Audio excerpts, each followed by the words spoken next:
Lesotho, Africa, the mountain kingdom. Amidst the stunning scenery, riders come from around the world looking to become a part of the history that makes this race unique in the hard enduro calendar.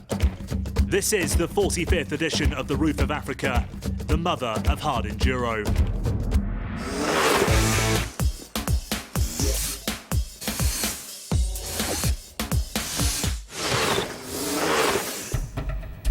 In the 1800s, King Motswetswe led his feared warriors into the mountains, away from the advancing armies, hoping to establish a home for his people. Almost exactly 100 years later, in 1967, the Roof of Africa was born, as riders looked to test their skills in the mountains that kept the Basotho people safe.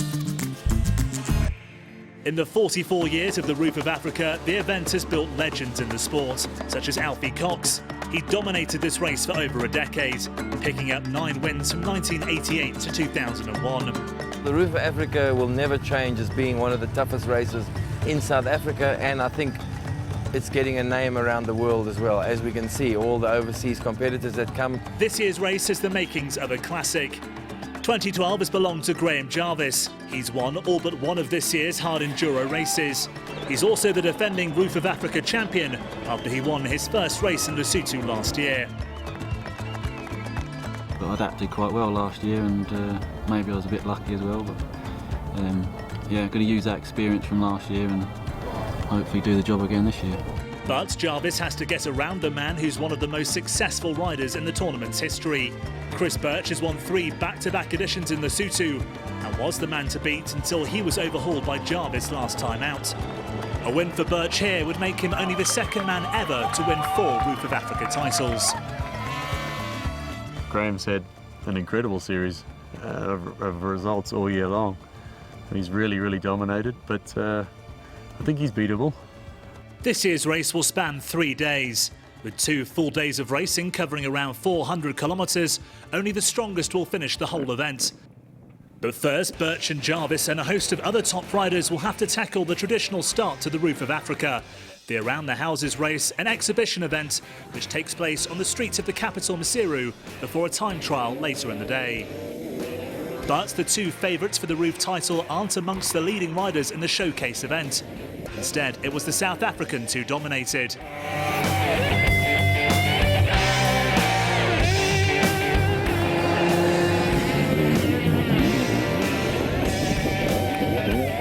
The 3-lap race was taken by Darrell Curtis, closely followed by fellow countryman Lawrence Mahoney.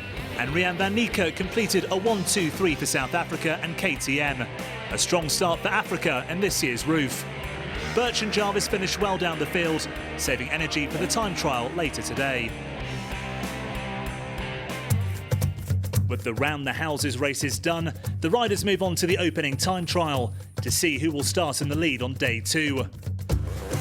The riders go through historic Thaba Basiu, the ancient stronghold of King Motswetswe. Built as an impenetrable fortress, the stronghold was never taken by any invading army, and the King's tomb is there to this day. Such was the importance of the plateau, 1,800 metres above sea level. Now the riders have to get through it as quickly as they can to gain a crucial advantage for the second day.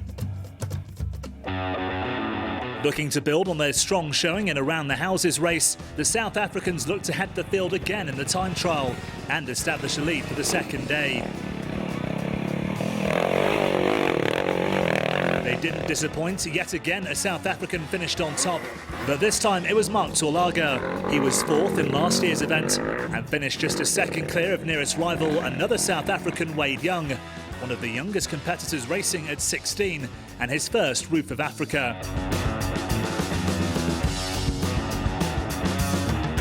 And there was to be a repeat of the morning race as Kenny Gilbert locked out the top 3 for South Africa. Defending champion Graham Jarvis had a difficult day. He got lost several times and finished 10th. Chris Birch is also lurking amongst the leaders. He's 4th. So, going into the second day, favourites and defending champion Graham Jarvis has ground to make up.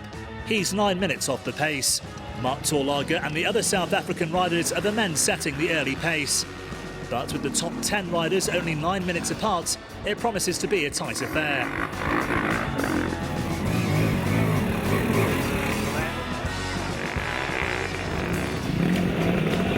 Join us on day 2 for the first full day of racing of the Roof of Africa as the riders tackle 245 kilometres of harsh mountain terrain in the mother of hard enduro.